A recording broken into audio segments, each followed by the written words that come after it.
In today's world of tweeting and texting, how much time do we spend actually talking to our loved ones? Really sitting down and listening to them? If we did it more, we might be surprised by just how much they reveal. I'm Amanda Holden. Welcome to I've Got Something to Tell You.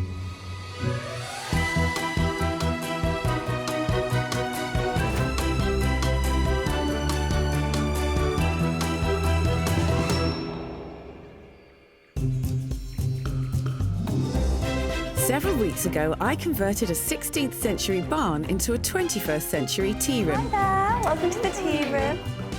My guests came to rural Hertfordshire to escape the rat race.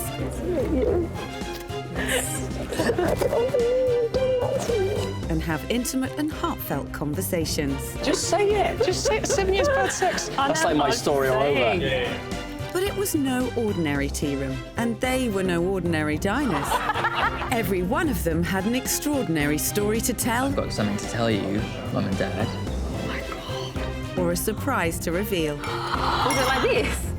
You didn't tell me that. Oh, no. Tonight, I look back at some of my favourite conversations. Oh, I'm shocked. I really don't know what to say to that. And see how a trip to a simple tea room You need to tell me now, Michael. Tell me now. changed some people's lives forever. Go on, who is it? Oh, yeah. My God, when?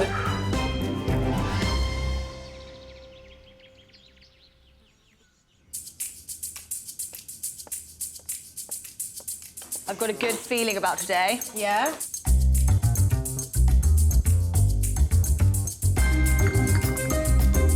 All gravy, baby. All gravy.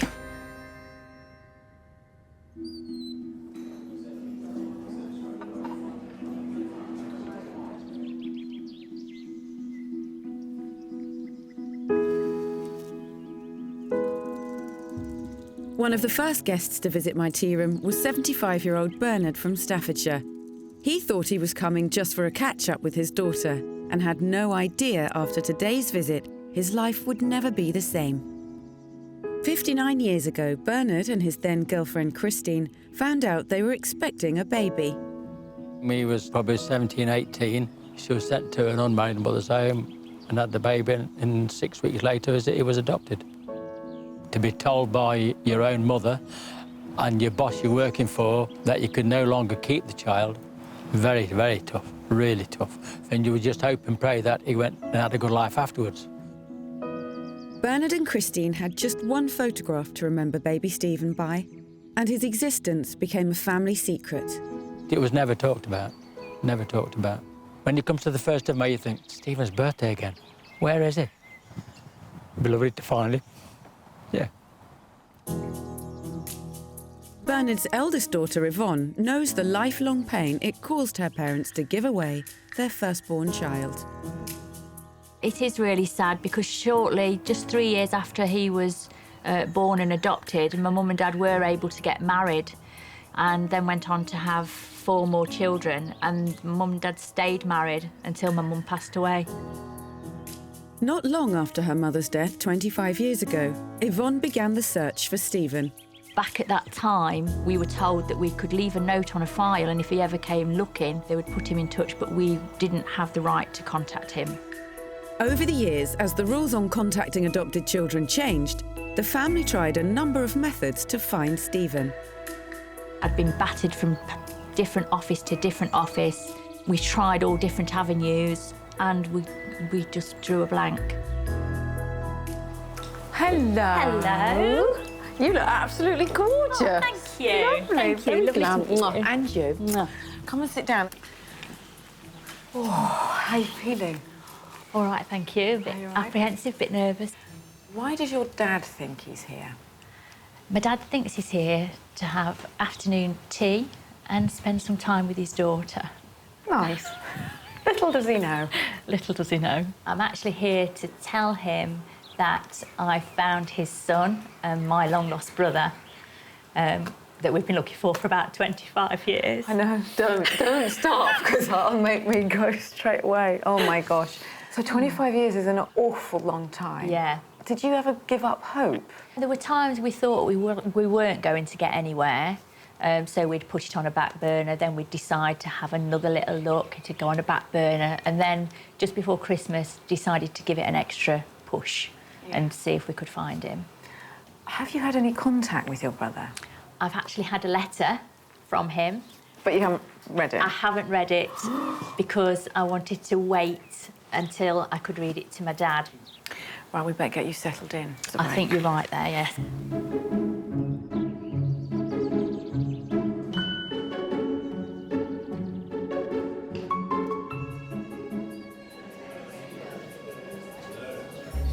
So it's your table. Oh, hello. Hello. Fancy seeing you here, eh? Hey. How are you then, boy? All right, thanks. Which is your champagne then? Where's mine? You just have to wait and be patient. You can just look at mine. What's for dinner then? Champagne.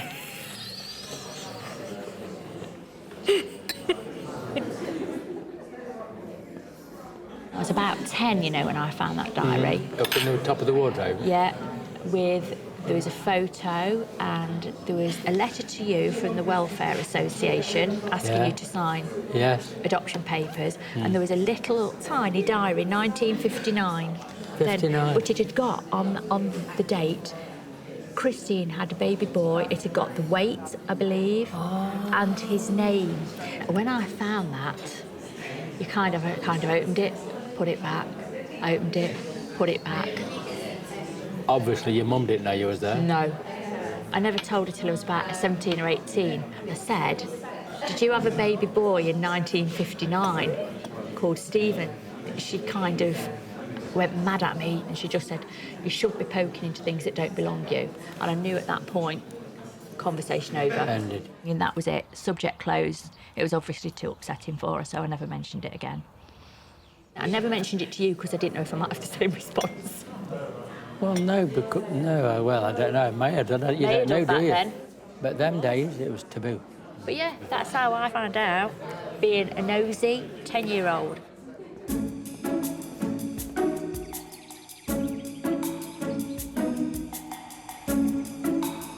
Also booked in to have tea was 22-year-old HR assistant Elizabeth from London, who invited her school friend and next-door neighbour Theo to join her. I brought Theo here today because we've never actually had a serious conversation. We speak to each other every single day, but you cannot be serious with him, or me sometimes. But today I think we're gonna have a serious conversation, aren't we? We're gonna try. Elizabeth suspected that Theo might be hiding a secret from her and wanted to quiz him. We never actually had a heart-to-heart. We should learn a lot of good little things about each other. Theo, do you remember when you first came and spoke to me in primary school? I remember everyone was chasing me in at school. Yeah. Because I was too attractive and they couldn't cope. No, it wasn't because you're too attractive. What did I do? You annoyed everyone in that school and they were all coming after you. Now you came running behind me, begging for me to save you. Yeah, but I only came to you because I thought you were someone else. Stop lying. You came to me because you saw a butch little girl that wanted me to traffic I need to find the biggest person in the school. He literally does not care what people think about him. And I'm exactly the same. And I think that's why we get on. Because we genuinely do not care what people think about us. 10 years later, we're still talking. It's a miracle. It's not 10. Yeah, you're 4. When did you start secondary school? 12. 12. Take 4 away from 12. 6. 8. 8. 8. You don't know how to count. 10 years will be 18, 92, 81, 82. Yeah. It's going to be our 15-year friendly anniversary. Is it? Yeah. 15 years? Yeah. It hasn't gone quick. I spoke to my auntie Marg, and Marg told me that Mum kept refusing to sign the papers for weeks. She kept saying she wasn't going to sign them. That's right, yeah. And we were trying to decide all sorts what to do, How to where get to go, to keep him. how we're going to get to keep him, where we're going to live. You know, the money just wasn't there. No. And not only that, you weren't married, so it was frowned upon then, weren't it? Oh, God, Yeah. it was, yeah.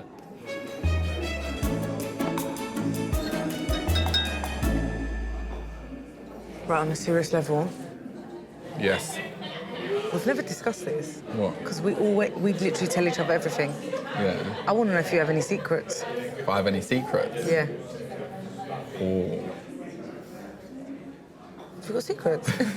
Have you got something you I've ain't got a told me? lot of secrets. Are you joking? No. Yeah.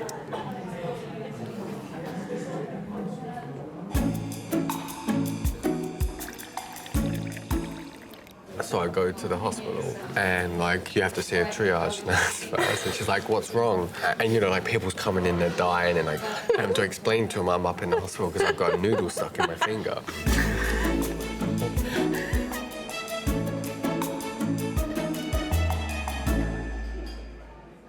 It's a massive task, really, What's that? to find one person in the world. And he's 6 years older than you. I know. I have actually got something to tell you. I've got something to tell you, Dad. I found him. Have you? Have you? I wrote him a letter. Oh, brilliant. And he's written a letter to me. Has he? And I've not read it yet.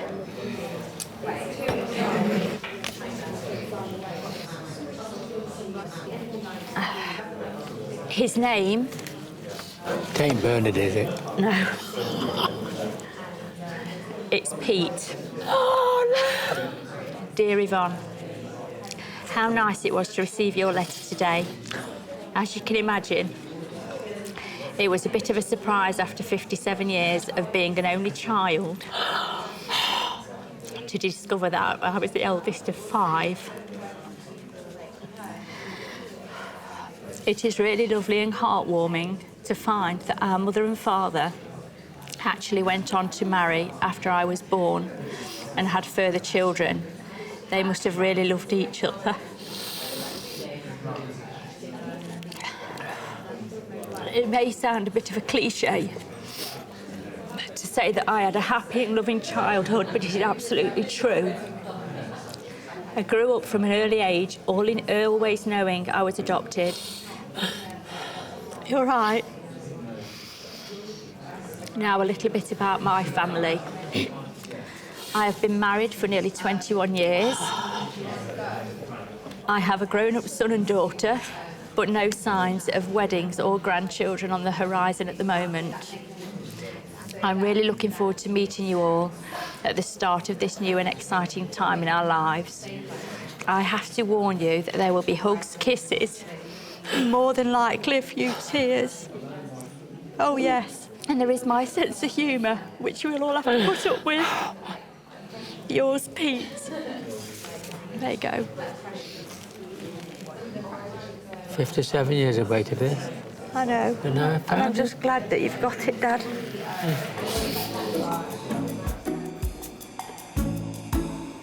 And then the next minute, I feel what feels like a big, fluffy cannonball hit my head. Theo and Elizabeth have been friends for 15 years. Elizabeth has been probing Theo and he's cracked. He's just revealed that he's been hiding something from her. What is your secret? Okay. So, like, a couple years back, I was seeing a girl that we both know. Yeah. Yes. And then when things with her broke up, I went to hers, and she wasn't there yet, but her sister was. I started speaking to her Are you sister, joking? and I got with her sister. No way. Yeah. No, I don't believe you. Are you joking? Are you stupid? I'm really serious. Are you stupid? Yeah, I regretted it straight away. Are you not, like, feeling sick right now? No, because we broke up. I wasn't cheating. You broke up, you went to fix it, you got with her sister. How does this make sense in your little brain?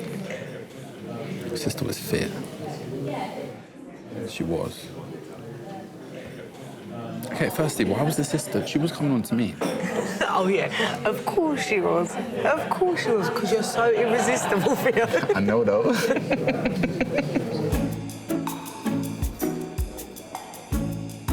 Do you have any secrets? I've got no secrets. Why are you looking at me like that? Who have you gone out with? No one. Who have you gone out with? Come No, on. no one, seriously. No, I actually don't. I tell you everything, you know. I know. I literally tell you everything.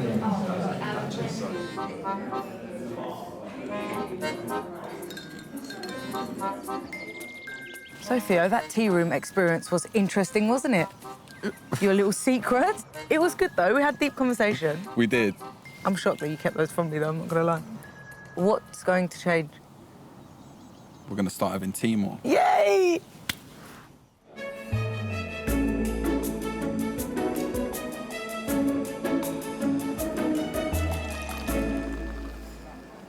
So what's the next step then? We've got to find out where he lives. Does he want to meet us?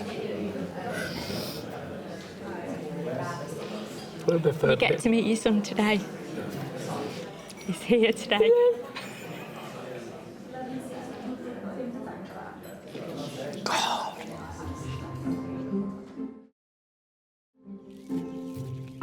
I never really thought that this would happen. It's come as a complete surprise. Obviously, it's in the back of your mind. You think, are they wondering where I am? Especially around birthdays and things like that, you begin to wonder. I think it'll be interesting to see if we're similar in looks, if we're similar in what we've done. Basically, at the moment, I don't know anything, so it's going to be interesting. No, you feel calm? Yeah, really do. Oh, I don't know how, my stomach's turning over. Thank you.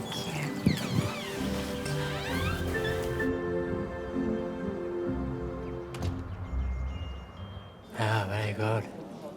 Very good. Bernard, Yes. I just want to introduce you to your eldest boy.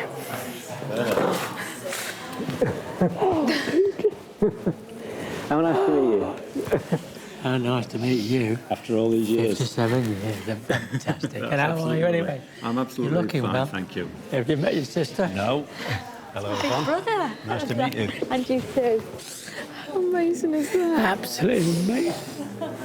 Look how similar you all look. Strange. Well. So is this a complete surprise to you today? Oh, fantastic. Absolutely wonderful. Good. I think it's really nice. It's a whole new adventure for us all. Isn't it? Isn't it? Why don't you sit down? Thank Sit you. down. 36-year-old Will from Lincolnshire came to the tea room to meet up with his girlfriend. He'd planned to tell her he was going to give up the addiction that has cost him over £50,000. I have a stag-do obsession. I've been on 39 stag-dos in a year, basically gone strange at stag-dos. People invite me to go away when someone drops out, and I end up travelling the world. Been to Australia, been to Las Vegas, been to the Philippines, all over Europe. I've been on drag-dos with drag queens, stag-do with Jehovah's Witnesses.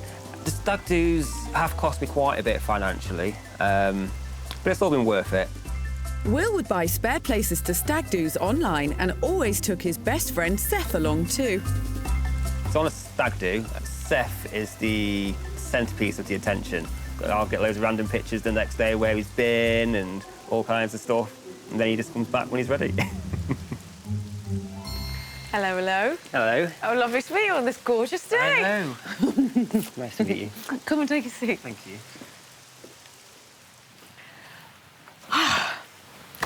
Will, Hello. who have you brought to have tea here today?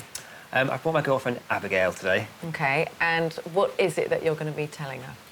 Well, today I'm going to tell her that I'm going to give up my stag-do obsession. But there is a massive reason why you're doing this. Yeah, so after I tell her this, I'm going to ask her if she will marry me today. Oh, my God. And she won't be expecting that at all? No, I don't think so. I think it's going to be a massive shock. Oh, fantastic. Well, I'm not going to stop you. Let's go. Thank you.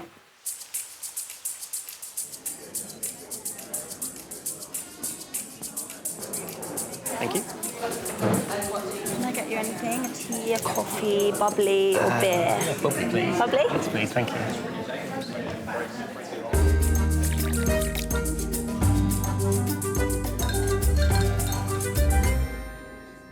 There's your mum, look, Peter.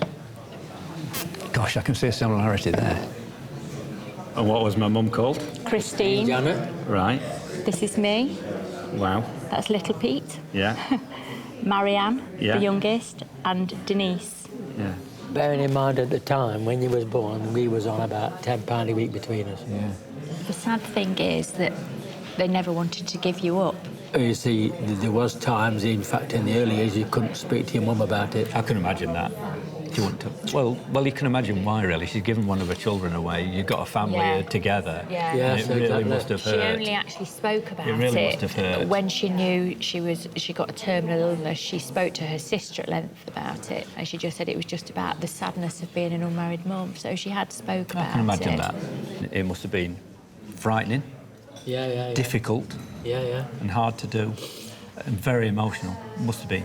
Honestly, Bernard, there's no animosity or ill feeling about this whatsoever. Good. None at all. None so whatsoever. The reason I never came looking is that I didn't know that you'd gone on to get married. You may have separated, brought up your own families, not knowing of my existence. Yeah. It could be like throwing a hand grenade in a room. Yes, of course. And it could ruin lives. But this is going to be fantastic for us all. It Tell me about really it. is going to be fantastic. You're so much like Pete. Am I? I can't believe I'm talking to you. You're my sister, and you're absolutely lovely. Thank you.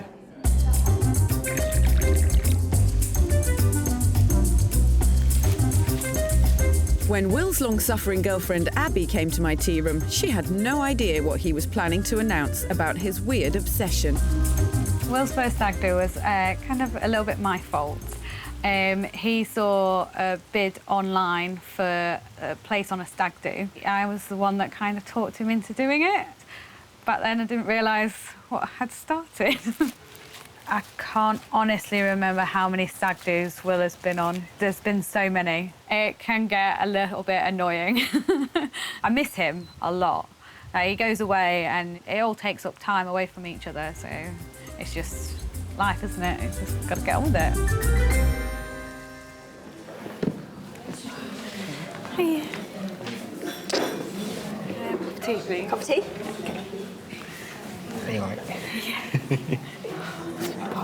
I had some champagne. I had some champagne. You've had champagne? I thought you'd have beer, you know? I was going to have beer, but then I thought after the weekend... Being your man thing. I'll be a bit more civilised today. All right, then. OK.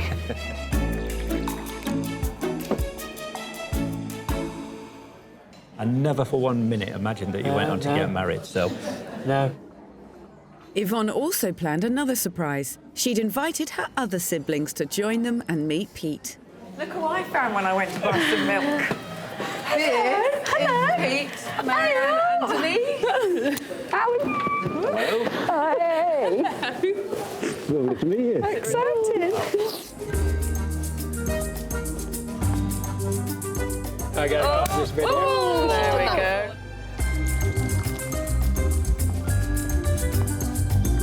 Ready to toast. Oh. All of you, everybody, thank you very much, Yvonne, and good to meet you, Peter. A son after 57 years. And shall we say to Christine as well? Oh, Yeah. to Christine, bless her. Christine. Yeah. Cheers, cheers, cheers. Honour to be part. Thank you.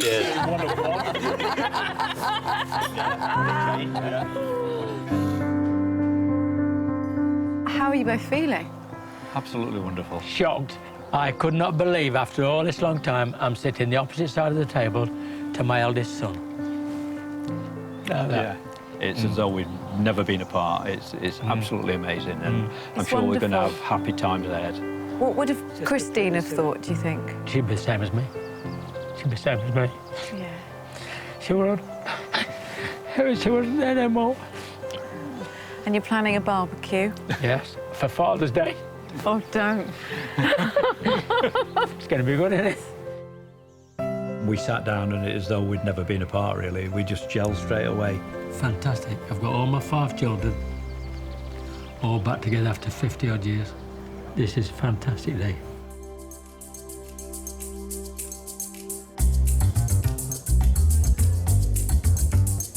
Is it because you fell in love? Did you fall in love? I did. And then what? Yeah, I got married there. Did you? Yes.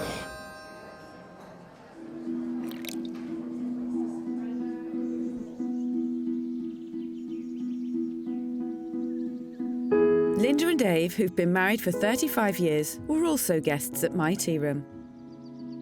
They thought they were coming to enjoy afternoon tea and had no idea that their visit would change their lives forever. 8 years ago, Dave and Linda faced every parent's worst nightmare. When aged just 23, their son crashed his motorbike in a collision so bad, that the paramedics at the scene were convinced they were attending a fatality. Linda was at work when she received the call that every mother dreads. Policemen came into the office. They said, "You've got to come with me. Your son's had an accident." I was taken to our local hospital. We were all in the family room and we were told they could see that he'd had a spinal cord injury, but his brain injury was far more serious. Welcome to the tea room. I'm Jackie. They said to us, you know, basically he's not going to make the night, and if you got any relatives or friends want to say goodbye to him, to get them to come and see him now. So we basically made a few phone calls, and at one stage there was, I think it was 56 people in the car park turned up to see him and say goodbye to him. You know, that's how well he was liked. Okay, thank you very much. Thank you. Thank you. Sorry? So I wonder where Dean is. Yeah, I wonder where he is.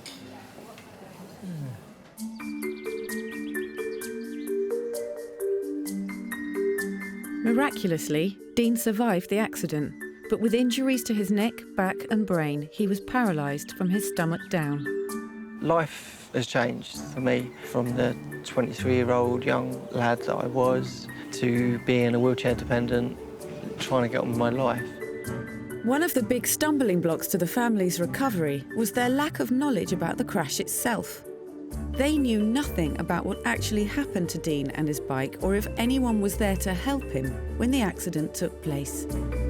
We were both told we got post-traumatic stress disorder, reliving what happened on that day, having thoughts of him laying in the road or injured. Lots of things flashed through your head. Dean arranged to meet his mum and dad at my tea room, but didn't tell them he'd secretly organised a surprise. Dean, it's absolutely lovely to meet you. And today you're going to be having tea with your mum and dad, Linda and Dave. Why do they think they're here? Honestly, they've got no idea. So they're kind of in the dark and clueless. So tell me why they are actually here. Well, I brought my parents here today to meet Gary, who's the senior ambulance officer who attended my accident on the day back in 2009, and I think they're going to be pretty shocked. And he basically is the one that I mean, I know lots of people helped save your life, but he started the domino. Yeah, exactly that. So it'd be incredible for me to meet him. Yes, because I was going to say, you haven't met him yourself. How do you feel? When I first found out I could get in touch with him, I was just nearly shed a tear. Of course, well, you would. He saved your life. Yeah, he did, and it's thanks to him that I've been able to get on with things. How do you think your mum and dad will react when they meet him? I think my mum and dad are going to be in complete shock. Thank you. Hello, Dean. How are you? Thank you. All right, mate? Yeah, I'm good, yeah. Can I give you a kiss? Oh, is that my tea? That's my tea. Yeah. Have you got Here's some milk here. Do you want some? Oh.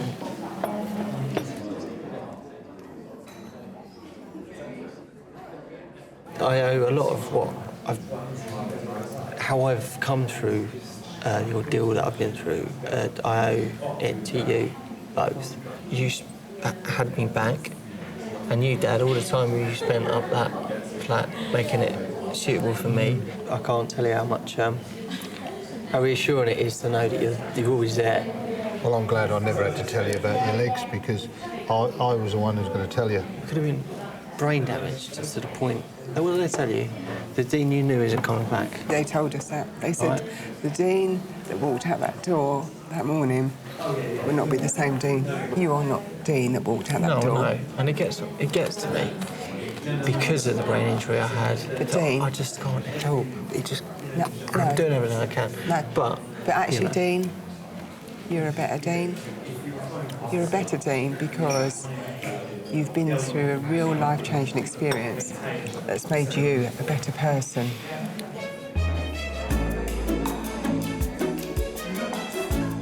I was thinking of actually asking you to marry me again. So. Really? But I haven't got you a ring. I was going to get like a funny one. You know Don't know what you're talking about. Like a sweetie one. Oh, like a Haribo. Yeah.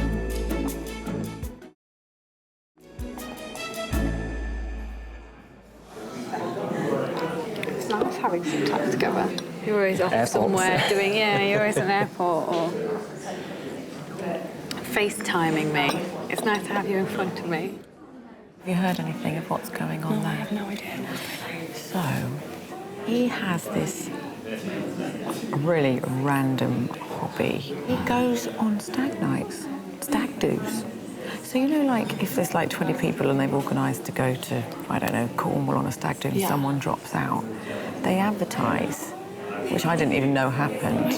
They advertise, oh, you know, we've had a dropout. And he's like a person that will go. So he goes on these things and he doesn't know anyone on them.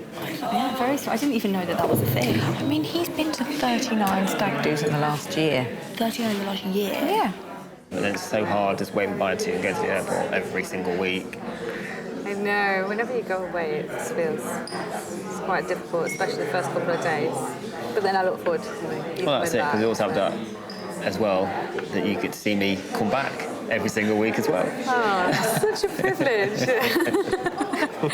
If I was there, I would have bugged the badger. You would have what? Bugged it. Bugged the badger. Put a secret camera in the badger. It goes everywhere. Can you imagine the filth that's in? Oh my God, all the stag do that's seen. What was the last stag do that you went on? I did one on Friday in Manchester. Have you got any more lined up? I know you've got one in September. I've got the one in September for Mick. You know, Yeah, at the minute, no. At the minute, I've got Mick's. I've got a couple that I'm in negotiation with. He just tells me that, like, a couple of days before, you'll get a message off someone, last minute space on a stag do. Can you come, mate? It's nice that you've made more friends and you're enjoying yourself. That's it. I just miss you. I just miss the time I get to spend with you. Beautiful friendship. Yeah, cheers to that. You've got to be proud of yourself, and I hope you are, because when I see you, and I do spend a lot of time in your company, and I see what you have to endure every day, the time you get up in the morning, you know, what you have to go through before getting in your car to go to work. I owe a lot to you because the way you've supported me, and We're so grateful that the miracle happened, that you survived. Yeah, but also you had fight in you, and you're here now, and that's all that matters. That's all that matters. there's something I've got to tell you both. There's a reason I brought you here today. I have someone to introduce you to. It's the senior ambulance officer, Gary, who attended me on the day of my accident. Yeah, how do you feel about meeting him? Yeah, a bit emotional, to be honest. You don't have to. You don't have to. So you don't have to. No, I haven't. Does he? Yeah, Joyce.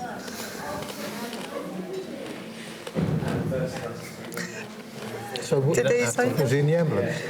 Yeah, he was there. He attended. He got the call and came, and he's retired now.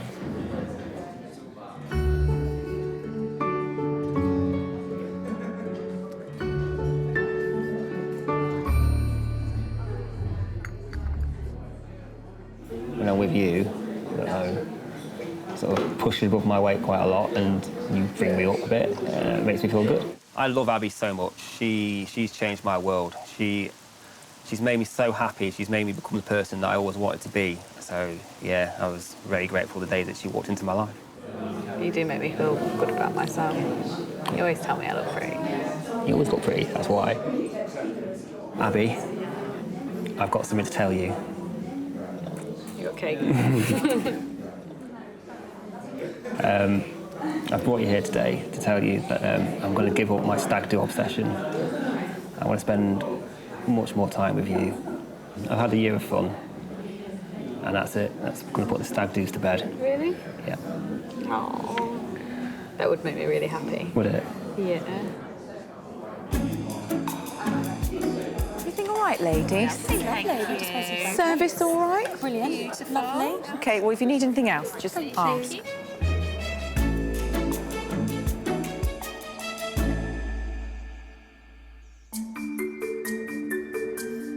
In 2009, Dean had a motorbike crash that was so bad the paramedics were convinced he would die at the scene.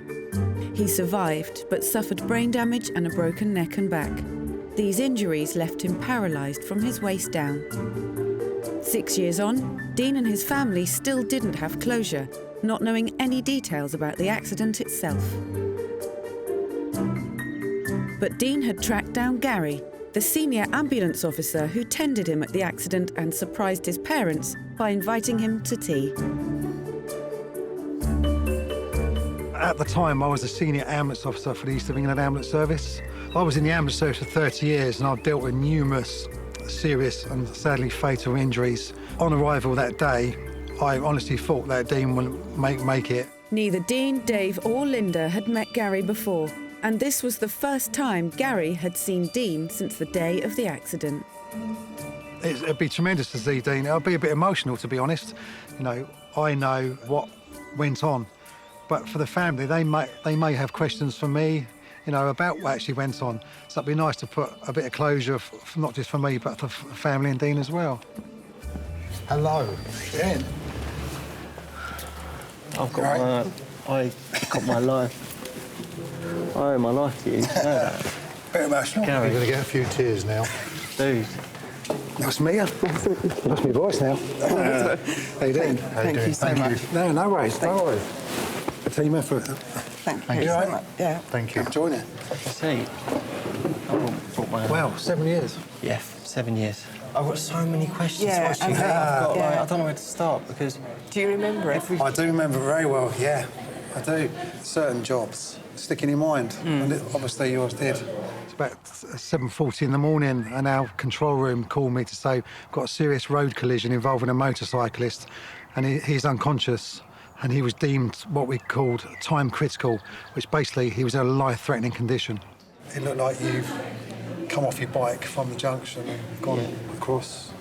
I don't want to upset you or... No, I want to know. Because You've slid across. Yeah.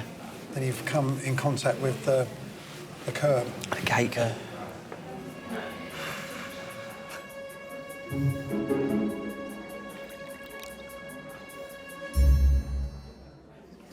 very happy that you're not doing any more stag-do today. Are you? Yeah. I'm going to make you really happy. It means I can spend a lot more time with you. I've actually got one more thing to say to you. Oh my God. I'm going to go on one more stag-do. It's going to be my stag-do. Your stag-do?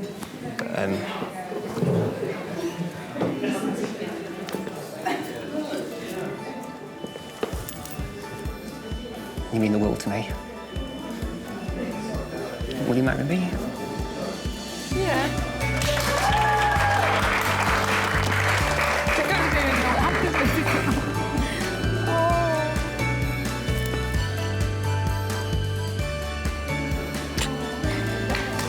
Silly.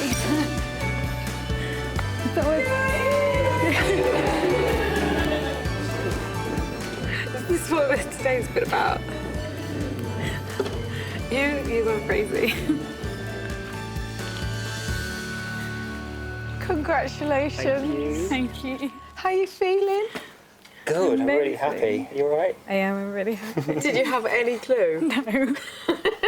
When he came over the other side of the table, I was like, what's he doing? What are you doing? Well, listen, it was so wonderful to be witness to all of that. It brought tears to everyone's eyes. And good luck in the future. Good luck with everything. Thank you. Thank you. Thank you both. Oh, bye. Yeah, did not see it coming. I honestly thought that we just come to afternoon tea. I didn't think I was going to get proposed to. Really happy. I was not expecting it, but it's really, it's perfect. I'm just really happy that you said yes and you agreed to spend your life with me. And I love you a lot.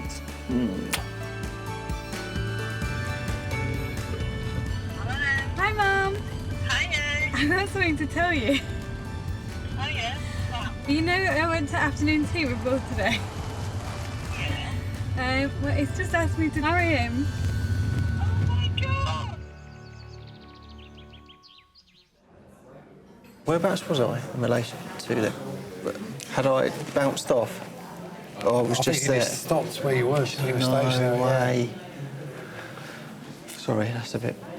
No. Cue, maybe. No, I need to know. I do need to know. To have a bit of closure. Because I thought... That's what I said today. I think it's nice for all of us to put closure to it. It is, because we actually don't know what happened. What were your thoughts? What did you... I mean, it's pretty brutal. What my thoughts question. when Did I you arrived? think... Yeah. No, I did. ain't going to make it. Because of my experience, the crew's experience, as soon as we saw you, we thought, he's dying. I'll be honest. I can remember it vividly. You know, Dean needed immediate treatment. You know, he was dying in front of us. So we decided to call for a fast response doctor who works voluntary at the local hospital nearby.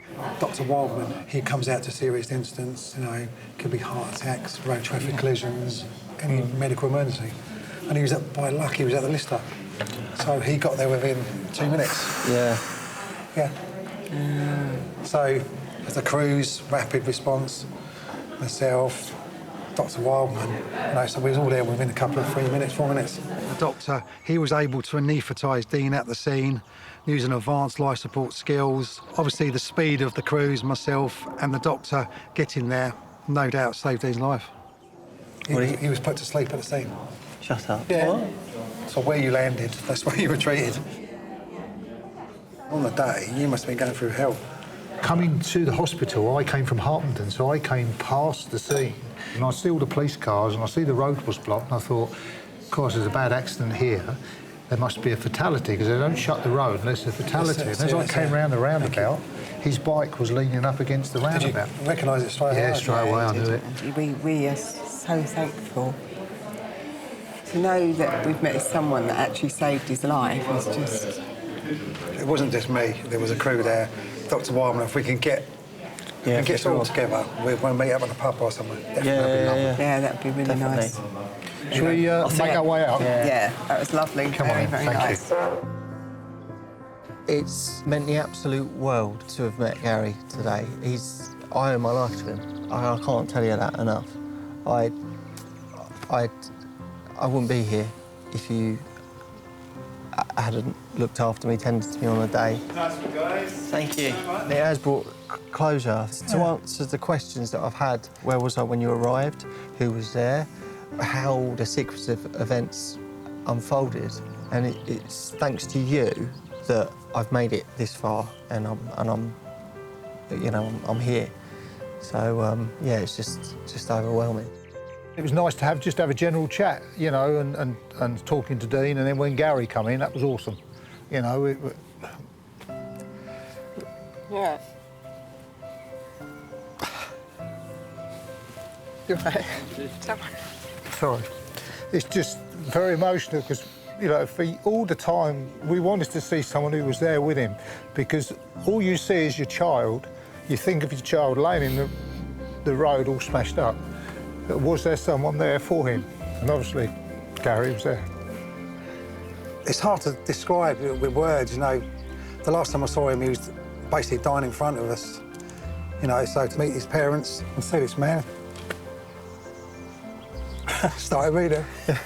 You're right.